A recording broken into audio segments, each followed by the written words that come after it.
All right. Welcome everyone to the Dream Job Creation Summit. I'm your host, Sarah Bleecker, here to bring you some amazing speakers to help guide you and find that dream job. And the summit is for those that are struggling to find happiness in your career. Maybe you've even started to give up hope that it's even a possibility. Going through it, all of those jobs, just searching to find the right fit. And today, joining us is Chris Croft, a wealth of knowledge in this area, being one of the top makers in the video training world. He is an author and speaker, and you never know what he's going to say next. So tell us, Chris, what is the message you are wanting to help guide us in finding that dream job? Yeah, I've thought about this a lot, actually, because I went through quite a few jobs before I found the right one for me. Mm-hmm. And by the way, my dream job would almost certainly not be your dream job. So at the moment, what I'm doing, and it is my perfect job for me. Perspectives on what we want. Yeah, well, what I spend my time talking to quite big audiences of people and also being filmed, talking to a camera, which most people would probably say was their two worst nightmares. But I have thought a lot about careers and how I ended up where I have, because I started out as an engineer because I was good at maths at school for some reason, and I wasn't a good engineer at all. And then I went into management. It was the only way out of engineering, and I was quite a good manager, but I didn't enjoy it. So I started thinking, how do I find something I'm good at and enjoy? And in the end, I threw it all in and went to be a university lecturer, which I was, I think, quite good at, and I did enjoy, but the money was terrible. I couldn't live off that. And then I ended up being a sort of self-employed freelance trainer, which is what I'm doing now. And for me, self-employment is brilliant. I don't really like having a boss. I think I'm probably impossible to manage, unemployable. But some people love having a boss. Some people like being part of an organization, and some people don't.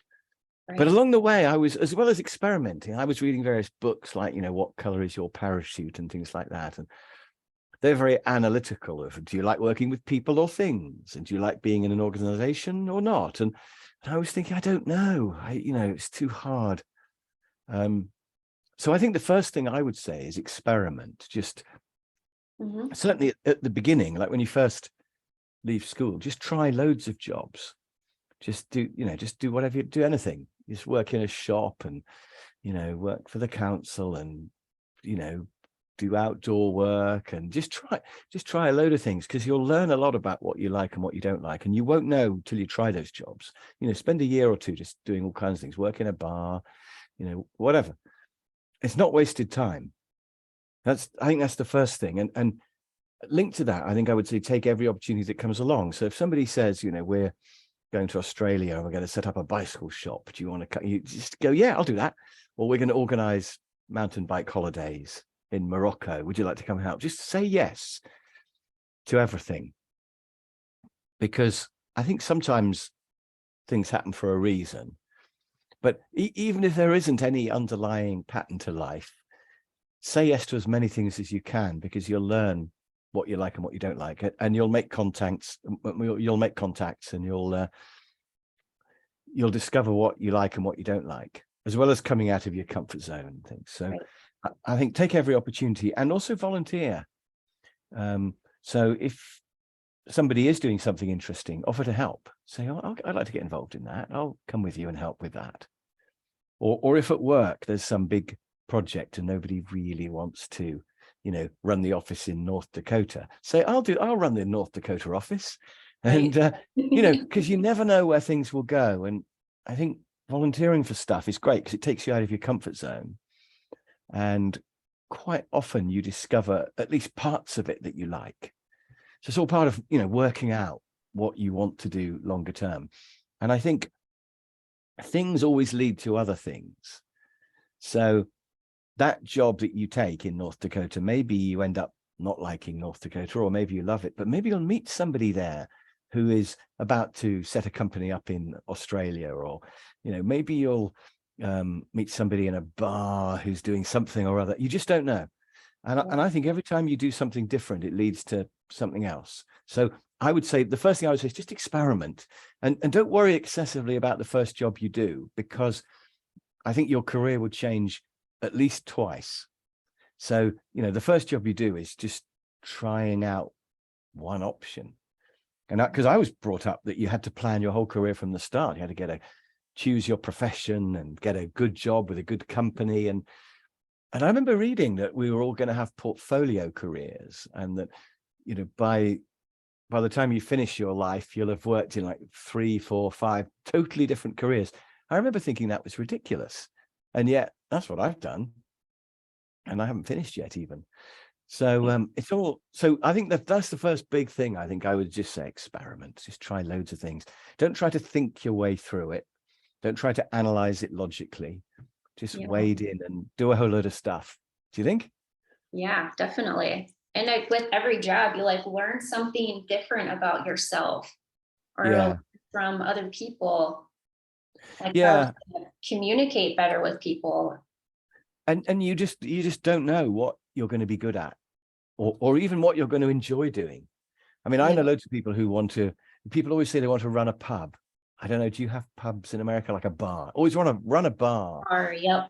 And you try running a bar, and it's a really difficult job. It's really long hours, and you have to break up fights, and you have to do lots of cleaning, and there's a lot of really difficult aspects to running a bar. And it's not the dream job. People think, oh, if I run a bar, I could just go around the back and pour myself a drink whenever I wanted. Well, yeah, maybe, but there's a lot more to it than that. So I think you just won't know till you try it. And the thing you expect to hate, you may love, and the things you expect to love, you may hate, and you just don't know. So that's the first thing I would say is experiment. Very good. Yeah, that's really good advice to gain clarity on what you want to do, what aspect you liked, and then you can look for what you like in the next job. Yeah. I've got 4 things written down here, and the next one I've got on my list of 4 things is strength. Your career is really important. It's your whole life, and so don't settle. Don't settle for a job that's. I mean, you often meet people who go, "Yeah, well, I don't really like my job, but it's the only thing I know how to do, and I need the money every week, so I have to do it." And you think, I know you need the money, but you could do something different. You could take a risk. You could at least apply for other jobs. You don't have to throw in your current job until you've got another one, but at least, just think, I don't have to do this my whole life. And I think a lot of people have just never been told that. They've never questioned it. Maybe they do what their father did, or maybe they, my father drove trucks, so I have to drive trucks, or my father was a teacher, so I'm going to be a teacher, or whatever. Or maybe it's just the first job they were offered and they took it, and they're in this groove now, and they think, I can never get out of that. And you don't have to settle for a job that doesn't excite you. And when I went from being a manager to being a university lecturer, I halved my pay. It was a long time ago now, but I went from £44,000 a year down to 22. I exactly halved it. Wow. And I couldn't really live on the 22, but I just thought, I'm sick of running factories. It's not my thing. Some people love it, but it's not my thing. And I just thought something's got to change. And I think, I did it because I was crazy and stupid, but you must do it because you're brave, but don't settle. Don't be afraid to change course. And there's a thing called the sunk cost fallacy, where if we've put lots of time or money into something, we don't want to throw it all away. Right. And this could apply to, say, relationships. You could say, well, I've been dating this person for 10 years now, and even though I don't really like them anymore, but if I change now, I'll be wasting 10 years. But no, you're not happy now. So, or if we've invested a load of money in a business and it's never made any profit, you think, yeah, but we've put all that money in, but no, it's not making any profit now. So if you're doing a job, just because you've invested lots of time in that job, if there's another one that will make you happier, you have to just think, I'm going to ditch it. So the search must go on for the perfect job. And I think there probably is a perfect job for everyone out there, if you can only find it. I can't prove that, but I think there probably is the perfect job for everybody who's listening to this, if they can only find it. And of course, it'll be different for each person. That's why it's so tricky. Right. Um, Interesting. yeah. I'd also say walk away from toxic bosses. If you've got a horrible boss, the biggest reason why people change jobs is a bad boss. And the biggest cause of unhappiness in people's lives is their boss. And obviously you can have happiness from a good job and a good boss, but for people who are not happy, the biggest reason they're not happy is their boss. And so if you've got a boss who's horrible, you've got to do something about that. Don't live with it or think, well, it's only 5 more years till they retire or whatever. You know, you've got to walk away. Or and I don't mean just resign right now, but just start looking. You know, just start replying to some job ads, or probably better than that, go to some recruitment agencies and say, here I am, this is my resume, you know, what have you got? So walk away from toxic bosses and toxic companies, because some companies are just horrible places, regardless of your individual manager. And, you know, you're too good for that. So walk away. And something I've learned over the years, I've had 1 or 2 good bosses. I've had a few horrible bosses as well, who are mostly dead now. But I have, I hope, you can cut that bit if you want, but it's true. But I've learned that bosses lie. And the very best you can hope for is a boss who doesn't really care. So, you know, so what happens is they promise you that you're going to get promoted soon, or it's going to be great, or everything will be fine next year and things. And quite often that's just not true. And even if you do have a boss who cares about you, which is a wonderful thing if you can find one, your boss's boss probably doesn't really care about you. And your boss's boss's boss doesn't even know you exist. You know, you're just a number. Right. So you must never start thinking, well, I owe the company some loyalty because, you know, my boss likes me.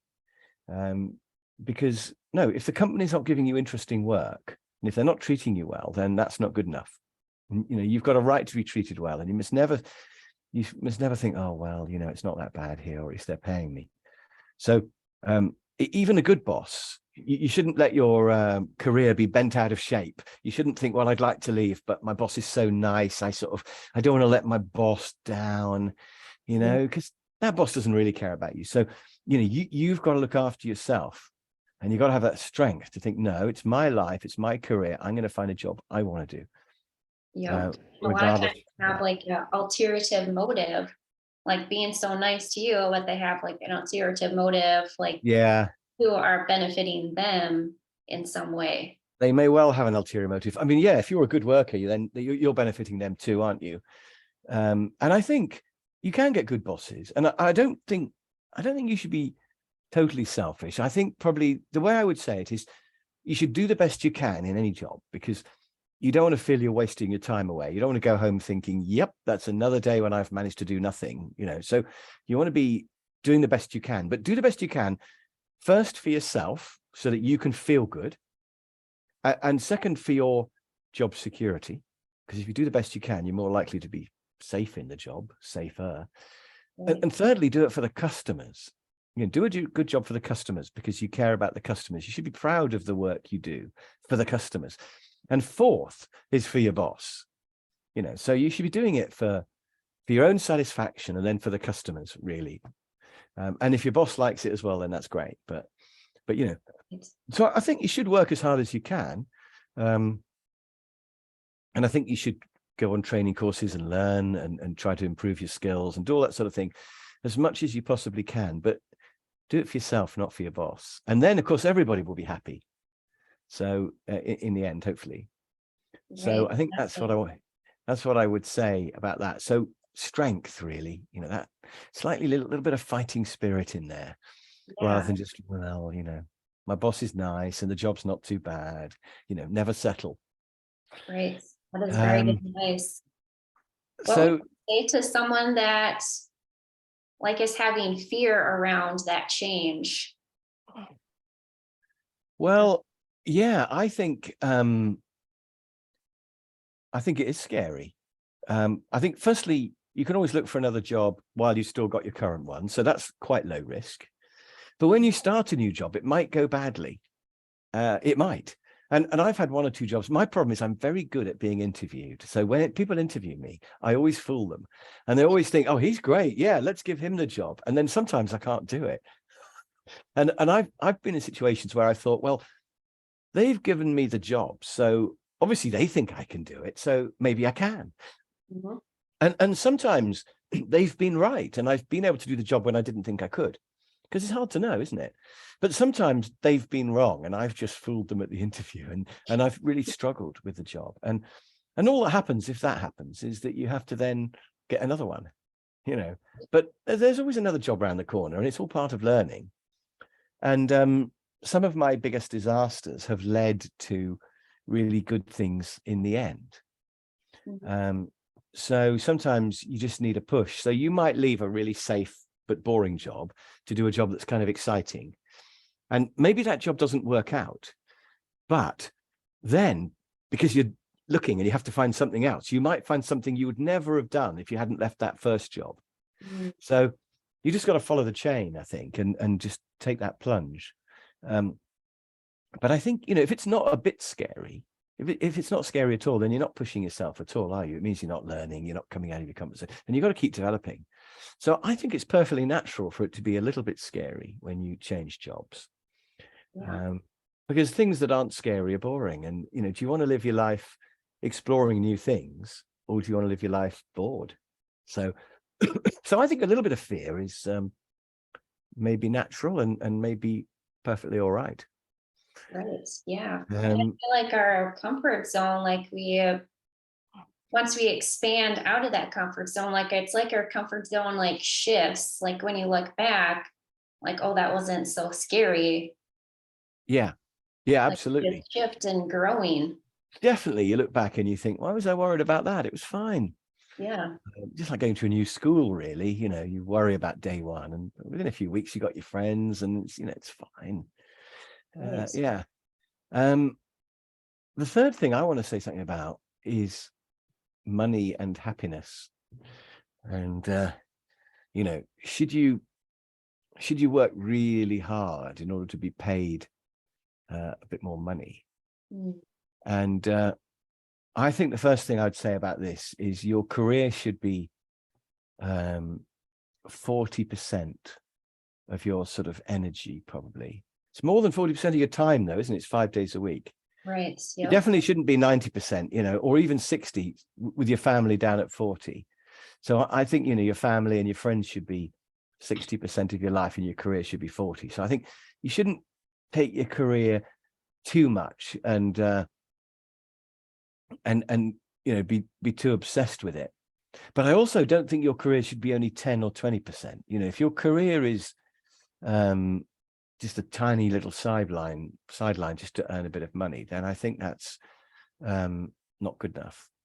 So I think your career should be about 40% of the sort of importantness in your life, if that's a thing.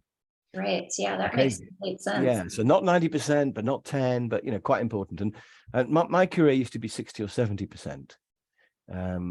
And looking back, that was bad. I think I neglected my wife and my kids a bit, really, because but I've got an important career, and given the choices, I would cancel my holiday because of work, or I would work weekends, and sometimes you have to, but you don't want to be regularly working long hours and things. Right. So I think that's the first thing. And then the second thing I'd say about happiness and money is if they're offering you a lot of money, then why would they do that? And it probably means there's something wrong with the job. It's probably a really tough job.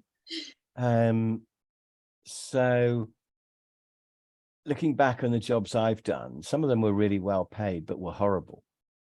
And in fact, just thinking about my friends now who are in really well paid jobs, they always take their pound of flesh if they give you lots of money. If they give you a free car, you've got to think, why would somebody give me a free car? And the answer is they're expecting you to do something really horrible in return, like a lot of travel, a lot of stress, really long working hours, firing people all the time, doing lots of horrible stuff, whatever it is. Yeah. It could even be physically dangerous, like working on an oil rig or something like that. But whatever it is, if it's well paid, there will be a catch. And so they always say money doesn't make you happy. And I think earning more money does make you a little bit happier, but the price you pay to earn that money makes you less happier. Mm. So, you know, if you were paid twice as much, right, it'll probably make you 10% happier. And you're thinking, well, I'd be much more happy than that if I was it. But actually, would you? Because if you had a car that cost twice as much money, for a few days, it'd be really fantastic. But then you'd get used to it, and there it would be. Or if you drank bottles of wine that were twice as expensive, they'd probably taste 10% nicer. You know, so you'll probably get 10% more happiness, because most of your happiness comes from friends and things. So that extra money will probably make you 10% happier. But the price you pay to earn it, you know, the long hours you'll probably have to work means you'll have less time with your family, less time with your friends, and that will cost you maybe 20% of your happiness. So you'll end up 10% less happy earning that extra money. And I think that's why money doesn't make us happy. The price we have to pay to get it outweighs the happiness we get. And I know lots of rich people who are not that happy. And they have other stresses as well, like, you know, they have huge, great houses that need constant maintenance, and they have very complicated lives. And they never know if their friends are really their friends, you know, because their friends might just like them because they pay for everything or whatever. But I think the main problem is the price you pay to earn that money. I read somewhere that every half hour you commute reduces your happiness by 10%. So if you have a 2-hour commute each way, in this calculation, that's 2 hours, that's 4 lots of half an hour. So that's 40% less happy if you're commuting 2 hours. And commuting 2 hours each way to work, that is a lot. But even a 1-hour commute is going to reduce your happiness by 20%. Because you have to get up earlier, maybe you don't see your kids in the morning, or maybe by the time you get home, they're asleep or whatever. So, you know, having less time to do what you want to do, which is really what commuting does to you, will reduce your happiness. So don't be tempted by the money. It's not about money. And in fact, there's a thing called Ikigai. I don't know whether you know, you'll know about that. Some people watching this won't. I'm going to draw it, but in case people are listening to this audio only, I'll explain it as well. Okay. And with Ikigai, which I think is Japanese for something like the meaning of life, what you do is you should start with things that you like doing, and just try to think, you know, what do I like doing? Now, I like playing the saxophone, right? But unfortunately, that's great, except it fails on the second circle, because the second circle is, what are you good at? And I like it, but I'm not good enough at it to earn a living to it, that's for sure. So the second part of Ikigai is to think about what do I like and that I'm good at. And it might be, for example, you might like playing a computer game, and you might be good at it as well. But the third circle is, it's got to be something that helps other people. It's got to make a difference to the world. And you playing your computer game probably doesn't make a difference to the world. There are people who earn money playing computer games, aren't there? But not many. So the third circle is, it's got to make a difference. And making a difference is partly to your, you know, because of your own satisfaction. I just realized this isn't a great pen, actually, but hopefully you can see it. Yeah. Making a difference, it's partly for your own satisfaction, but it also then leads to the final circle, which is that something that people will pay for. Because if you're making a difference to people, then people will be prepared to pay for it. But if it doesn't make a difference to other people, or if you're not good at it, then people won't be prepared to pay you for it, and then that's no good. So if you can find the little sweet spot right in the middle, if you can find something you like, you're good at, that makes a difference and people will pay for, then you found your Ikigai.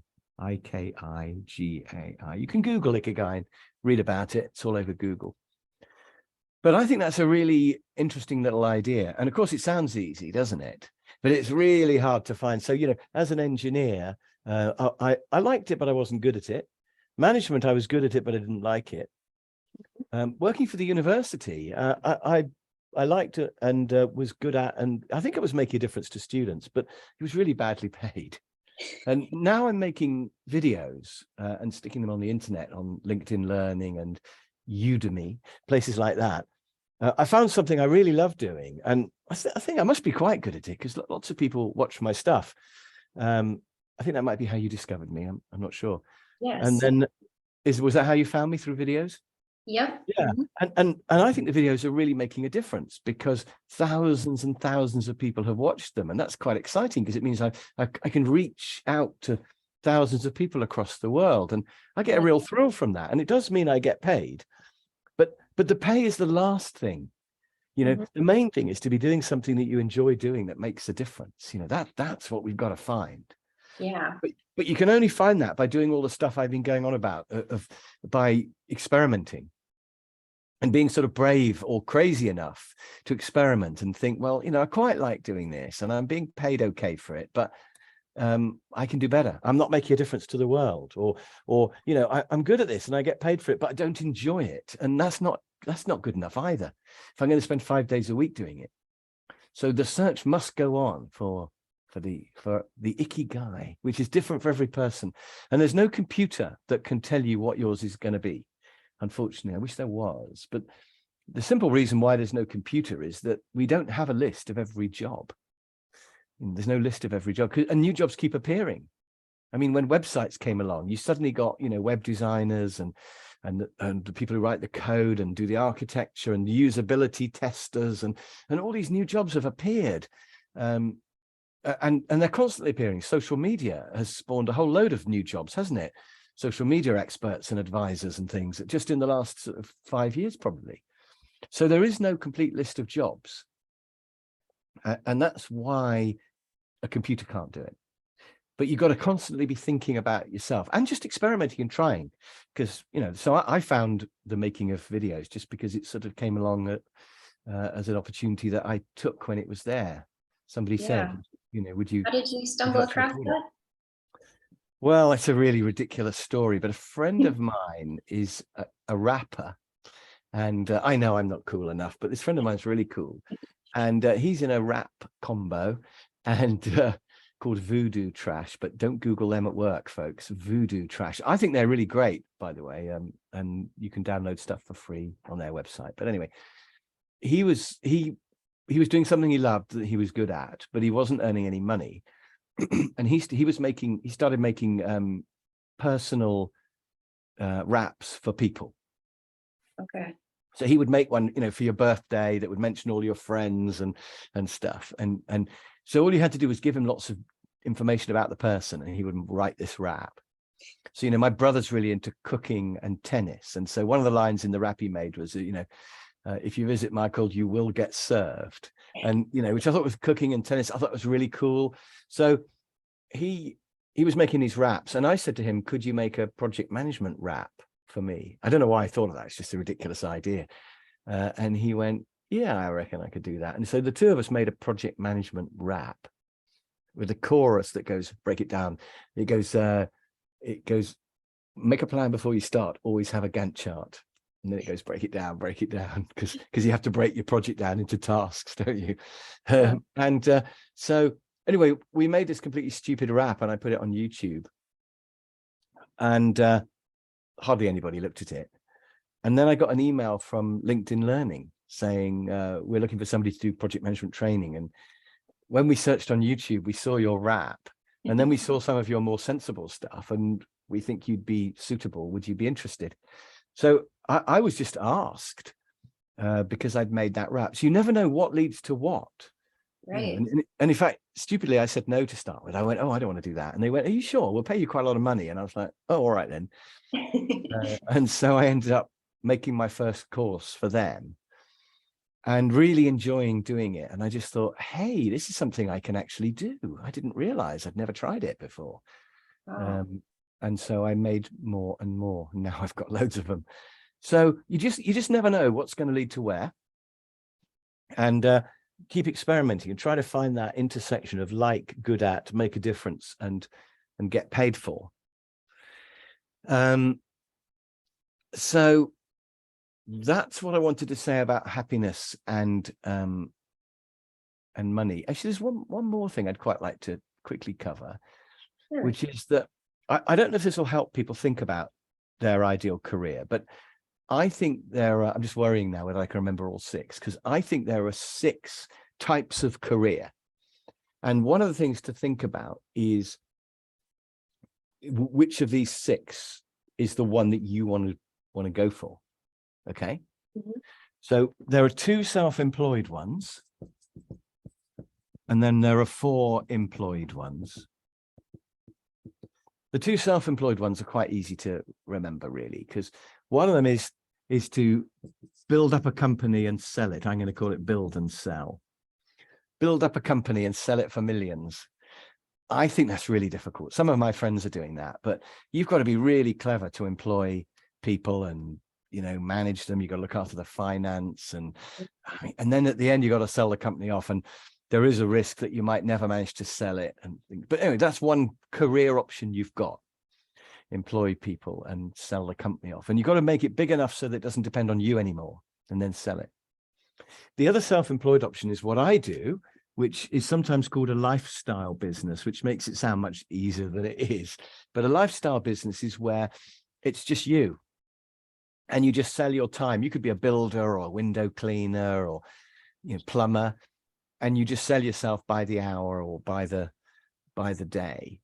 So that's what I do. People just hire me for a day to do a training course or 45 minutes to do a talk. And I really like that, because at the end of each day I finished. I haven't got a care in the world. I've got no boss. I've got, you know, I just bumble along. There are some snags with it. Like, you have to do both the selling and the doing. So you've got to find something you can do, but you've also got to sell it. You can learn selling, but a lot of people are frightened of selling. The other snag with it is how you're ever going to retire. Because when you stop, the money stops. And, you know, you can save up a bit of money in a pension, but not easy. Okay. So, you know, you just need to think about that a little bit. I mean, if you want to retire with £1 million in your pension, or $1 million in your pension, which is probably what you need to live off comfortably in your pension, then you'd have to save $10,000 a year for 100 years. Not going to happen. Or $100,000 a year for 10 years. Not going to happen. So pensions are an issue. And I know if you're only 20, you don't think about your pension, but you probably should start thinking about it earlier rather than later. But apart from pensions, lifestyle business is great. And if you just do it till you die, it's quite good. Yeah. And you could, I mean, if your job is talking over Zoom to people, I could do this when I'm 90, couldn't I? From my wheelchair or whatever, possibly sitting here in nappies. Diapers, you call them, don't you? So, but you know, so it could, but obviously if you're doing something like roofing, you don't want to be doing that when you're 60 or 70, falling off roofs in the cold up there with the ice and the snow in North Dakota. So yeah. Lifestyle, it's a possibility though. And that's what I'm doing. And I really like that. The other 4 employed options, you could go up the corporate ladder. I'll just put ladder here. So, you know, your plan could be to get promoted and be senior, earn lots of money, have power, make a difference. That used to be my plan before I decided that the corporate life, I'm not good enough at playing the game and following the rules. You know, I like changing things and inventing things. But if you're the right sort of person to do the corporate life, play the politics a little bit, maybe if need be, that could be well paid, and you could retire with a nice pension as well. So, you know, solve the pension problem. But the main thing is you could make a difference if you were senior. So you could do that. You could go for the retire early plan.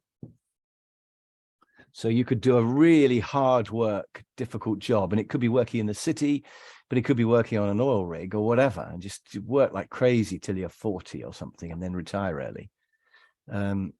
But I think that's risky, because I know people who've done that and then they don't retire when they're 40 because they think, I'll just do a few more years because it's really well paid, and a few more and a few more. And there is a risk you don't really have much of a life to go to after you retire because you're just working so hard. But, you know, it's an option I've seen people do. Another option, which I don't like, but I'm going to put it on here, is I'm just going to call it minimum, where you just do the minimum work to earn a living. You just find a nice, easy 9-to-5 job, and you put all your effort into your private life.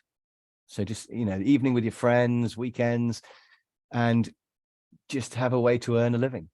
And of course, your friends are important. I was talking about 40, 60 earlier, but I would call this more like 10-90, because in terms of real sort of mental effort and things, you're only putting 10% into your job, and you've got to spend 5 days a week doing it for your whole life. And if it's not meaningful, that's not good enough, I don't think. So going for an easy life minimum job, I think, is not good enough, personally. It's just my opinion, but some people may like that option. And then the final one, which I do like, is the vocation.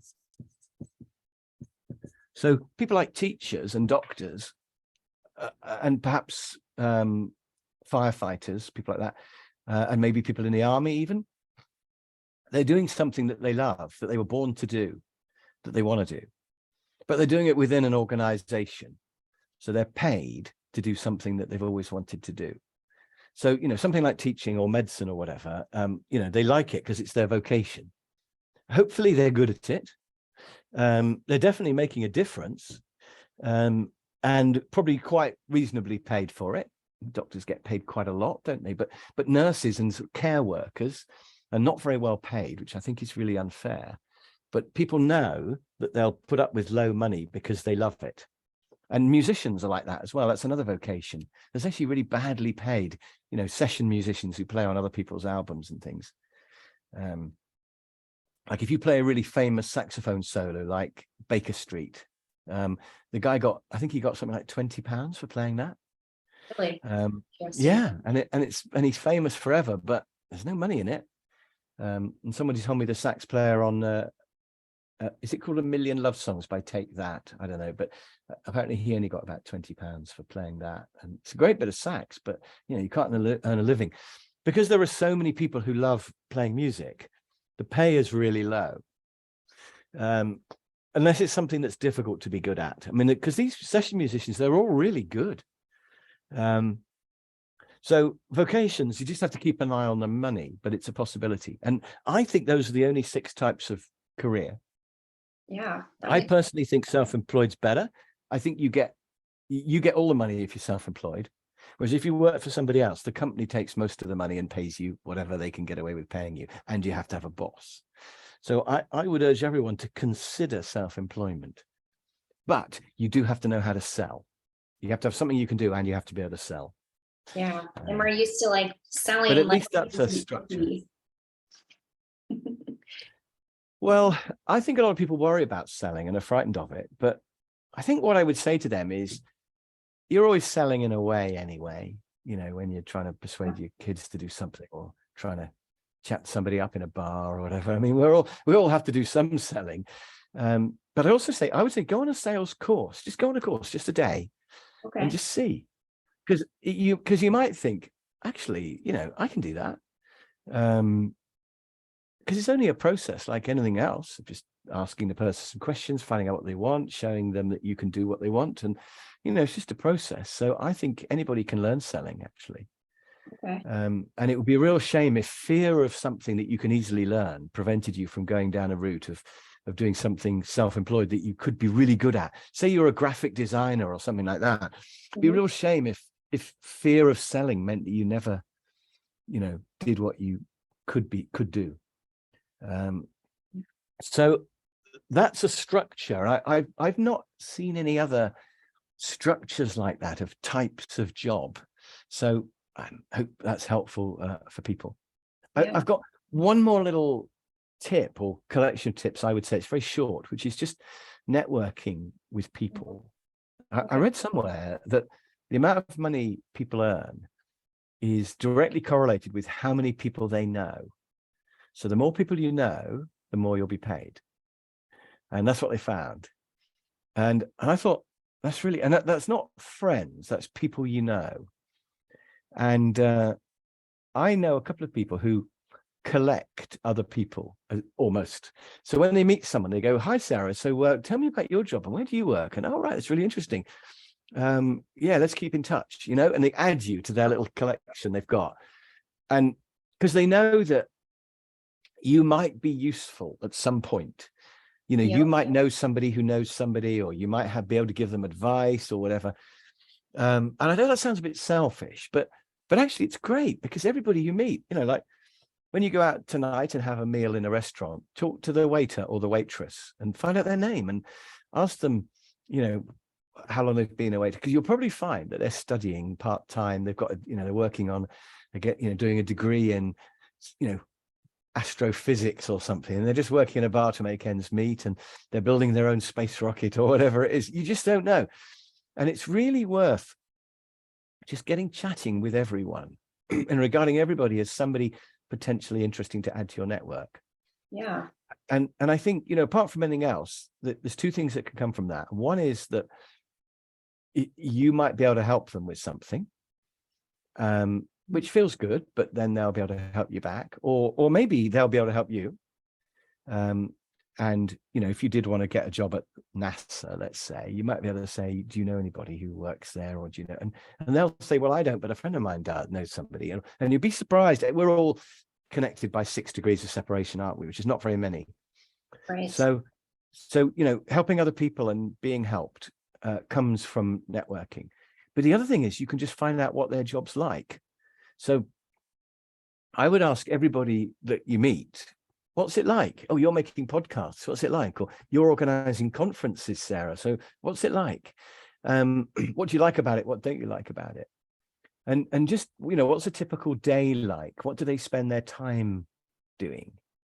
And keep thinking, would that job suit me? And, even the bus driver, just ask them what it's like. What's it like being a bus driver? And you might find that they only drive the bus 2 days a week, but they do something else. And you can ask them, well, what's that like? Yeah. And I think finding out about other people's jobs is a really good way to be constantly, and mostly you're going to think, oh, actually, I don't fancy that. But every now and then you'll think, actually, that could be interesting. And I'm going to find out more about that. Mm-hmm. So I think chatting to people and meeting people is really useful. And of course, it's all good practice anyway for later if you have your own business and you want to get into selling, because you'll be better at just striking up conversations with people. So I think people who are really introvert will find life more difficult generally. And I think they ought to practice just chatting, just one at a time. You don't have to talk to groups of people, but just one-to-one with strangers. Just get talking to that bus driver or that waitress or whoever. It's really good practice, and you never know where it will lead. Mm-hmm. So I think that's the final thing I would say, really. Networking, build up a big load of connections with people, keep in touch with them every now and then, and just meet as many new people as you can all the time, because then you're just pulling in more information about what possible future job that you might want to do. Yeah, that's a good tip. Always coming into the conversation curious. Yeah, because and even people who look really boring, or maybe they're really old or whatever, they're always worth talking to, because old people have done a lot more than anyone else. And you'll probably find that they were, they might have worked as a spy, or they might have been putting out fires on oil rigs, or they might be an explosives expert, or those are all boy things, aren't they? But you may also find that they used to run their own business, importing stuff from India or whatever. And you could ask them, so how did you get into that? And what was that like?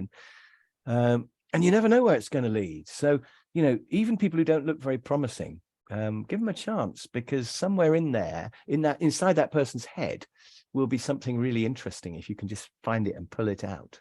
Yeah, That's what I think. exactly. Yeah, that's a really good point. I like that. So, really good tips. I've been going on for 50 minutes. I don't know how much time we've got, but that's that's my list. So 4 main areas, really. Experiment all the time. Be strong. Don't settle. Don't assume it's about happiness. Don't assume it's about money. But just think about what will make you happy and look for your Ikigai, and then chat to as many people as you can. I think they'd probably be the 4 main things I would say if you're looking for your ideal job. But never stop looking, because it's out there. If you haven't already found it, it's out there somewhere. You just got to find it.